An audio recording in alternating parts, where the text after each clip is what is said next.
Palabras de fe. Reflexión diaria del Evangelio.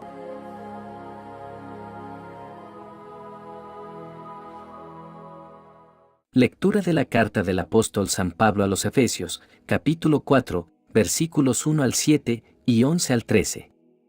Hermanos, yo, Pablo, prisionero por la causa del Señor, los exhorto a que lleven una vida digna del llamamiento que han recibido. Sean siempre humildes y amables. Sean comprensivos y sopórtense mutuamente con amor. Esfuércense en mantenerse unidos en el Espíritu con el vínculo de la paz. Porque no hay más que un solo cuerpo y un solo Espíritu, como es también solo una la esperanza del llamamiento que ustedes han recibido. Un solo Señor, una sola fe, un solo bautismo, un solo Dios y Padre de todos, que reina sobre todos, actúa a través de todos y vive en todos. Cada uno de nosotros ha recibido la gracia en la medida en que Cristo se la ha dado. Él fue quien concedió a unos ser apóstoles, a otros ser profetas, a otros ser evangelizadores, a otros ser pastores y maestros. Y esto para capacitar a los fieles a fin de que, desempeñando debidamente su tarea, construyan el cuerpo de Cristo, hasta que todos lleguemos a estar unidos en la fe y en el conocimiento del Hijo de Dios, y lleguemos a ser hombres perfectos, que alcancemos en todas sus dimensiones la plenitud de Cristo. Palabra de Dios.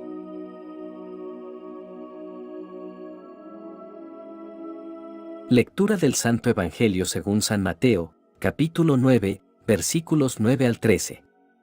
En aquel tiempo, Jesús vio a un hombre llamado Mateo, sentado a su mesa de recaudador de impuestos, y le dijo: «Sígueme». Él se levantó y lo siguió. Después, cuando estaba a la mesa, en casa de Mateo, muchos publicanos y pecadores se sentaron también a comer con Jesús y sus discípulos. Viendo esto, los fariseos preguntaron a los discípulos: «¿Por qué su maestro come con publicanos y pecadores?». Jesús los oyó y les dijo: «No son los sanos los que necesitan de médico, sino los enfermos. Vayan, pues, y aprendan lo que significa: yo quiero misericordia y no sacrificios. Yo no he venido a llamar a los justos, sino a los pecadores». Palabra del Señor.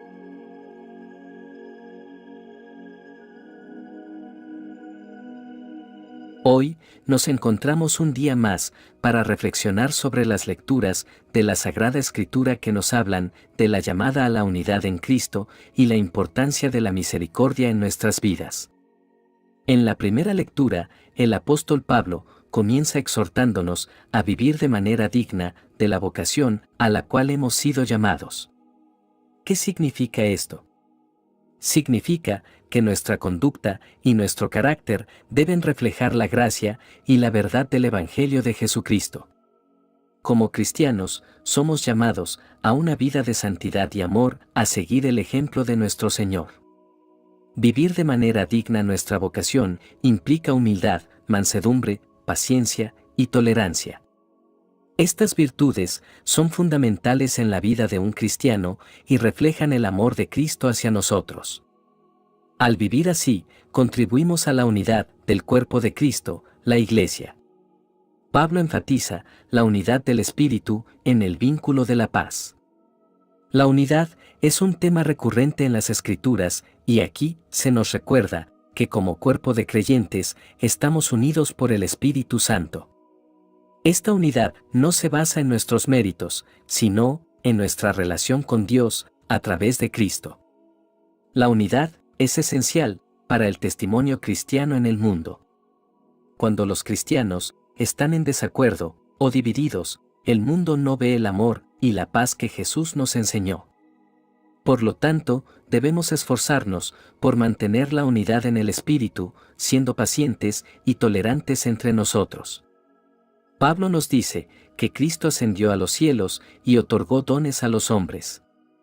Algunos de estos dones son apóstoles, profetas, evangelistas, pastores y maestros. Estos dones no son para el beneficio personal, sino para edificar y equipar a la Iglesia. Cada miembro del cuerpo de Cristo tiene un papel importante que desempeñar.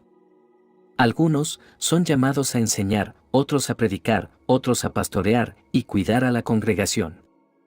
Cada don y ministerio tiene su lugar en la obra de Dios.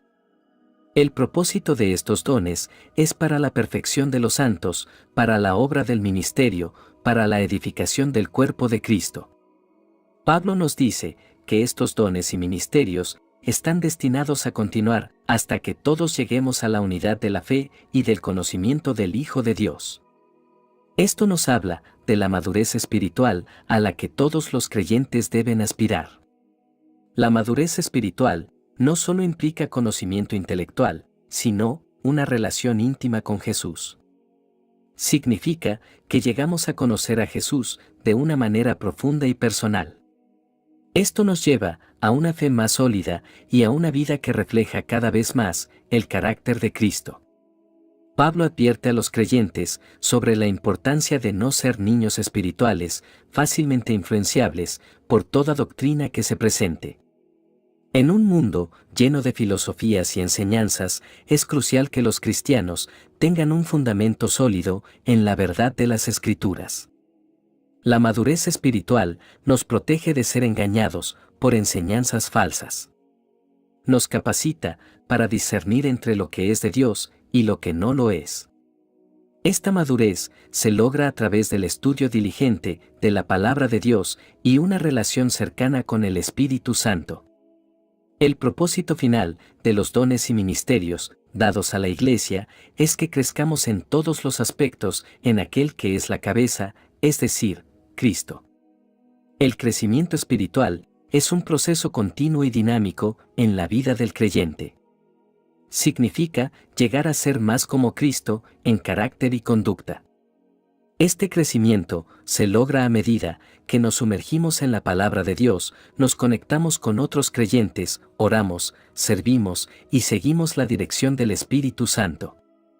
La madurez espiritual no es un destino, sino un viaje que dura toda la vida. Que cada uno de nosotros se esfuerce por vivir una vida que refleje la gracia y la verdad del Evangelio. Busquemos la unidad en el Espíritu y valoremos los dones y ministerios en la Iglesia. Persigamos la madurez espiritual y crezcamos en Cristo cada día. En el Evangelio de hoy encontramos el relato conmovedor de la llamada de Mateo, el recaudador de impuestos, por parte de Jesús. A través de esta enseñanza encontramos una historia poderosa de llamado, misericordia y la transformación que ocurre cuando respondemos al llamado de Cristo. En este Evangelio vemos cómo Jesús llama a Mateo, un recaudador de impuestos, a unirse a su grupo de discípulos. Este llamado es de gran significado y es un recordatorio de que Jesús no se limita a invitar a aquellos que son considerados religiosamente virtuosos o socialmente respetables. En cambio, su llamado es para todos, sin importar su pasado. El hecho de que Mateo fuera un recaudador de impuestos no era algo trivial. En ese tiempo, estos individuos estaban en gran parte despreciados por la sociedad, considerados pecadores públicos debido a su colaboración con los ocupantes romanos y su explotación de sus compatriotas. Sin embargo, Jesús vio más allá de la ocupación de Mateo y reconoció su corazón. El llamado de Jesús a Mateo fue un llamado a la transformación. Mateo dejó su mesa de recaudación de impuestos y siguió a Jesús, lo que representa una renuncia significativa en su vida. Este acto de obediencia es un recordatorio de que el Señor, a menudo, nos llama a dejar atrás aspectos de nuestra vida que nos separan de Él, para que podamos experimentar una profunda comunión con Dios. Después de su llamado, Mateo organiza una cena en su casa y, como era de esperar, muchos otros recaudadores de impuestos y pecadores se unen a la fiesta. Este acto muestra la generosidad y la alegría que Mateo siente al haber sido llamado por Jesús. Su respuesta al llamado de Cristo fue inmediata y contagiosa. Jesús se une a esta cena y esto despierta la crítica de los fariseos, quienes cuestionan por qué Jesús come con pecadores y recaudadores de impuestos. La respuesta de Jesús es profundamente espiritual. Esta respuesta de Jesús es esencial para comprender su ministerio y su mensaje. Él vino a buscar y salvar a los perdidos, a sanar a los quebrantados de corazón y a llamar a los pecadores al arrepentimiento. La frase que dice, misericordia quiero, y no sacrificios, es una referencia al Antiguo Testamento en el libro de Oseas y enfatiza la importancia de la misericordia y la compasión, por encima de las prácticas religiosas vacías. Jesús no estaba interesado en la autojustificación de los fariseos ni en su apariencia externa de piedad. Él buscaba a aquellos que reconocían su necesidad de salvación y estaban dispuestos a arrepentirse y seguirle. La cena, en casa de Mateo, se convierte en un testimonio vivo de la misericordia y el amor de Jesús hacia los pecadores. La historia de Mateo y su llamado por Jesús tiene muchas aplicaciones en nuestra vida hoy en día. Nos recuerda que todos nosotros, sin importar nuestro pasado, somos llamados por Cristo. Su llamado a seguirle y experimentar su amor y transformación es para cada uno de nosotros. También nos desafía a examinar nuestros corazones y actitudes hacia aquellos que pueden ser considerados pecadores o marginados en nuestra sociedad. Jesús se asoció con ellos y mostró misericordia y amor. Nos llama a hacer lo mismo y a ser portadores de su luz en un mundo que a menudo necesita desesperadamente su amor.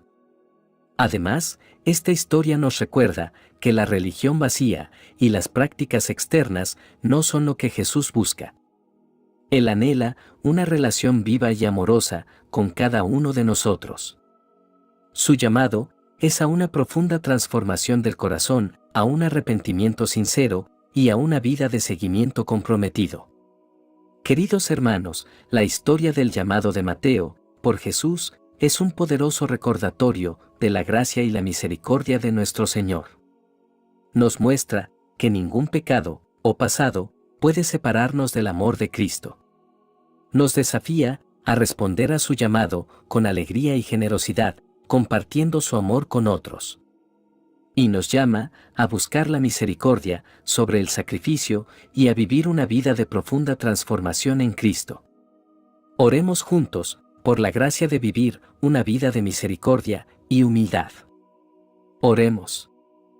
Padre Celestial, te agradecemos por el ejemplo de Jesús, quien vino a este mundo para mostrarnos tu amor y tu compasión. En un mundo lleno de juicios y orgullo, te pedimos que nos llenes de humildad. Ayúdanos a reconocer nuestra necesidad de ti y a tratar a los demás con respeto y amor. Señor de misericordia, te pedimos que nos des la gracia de perdonar a aquellos que nos han herido y de mostrar compasión a los que sufren. Que nuestras vidas reflejen la misericordia que recibimos de ti.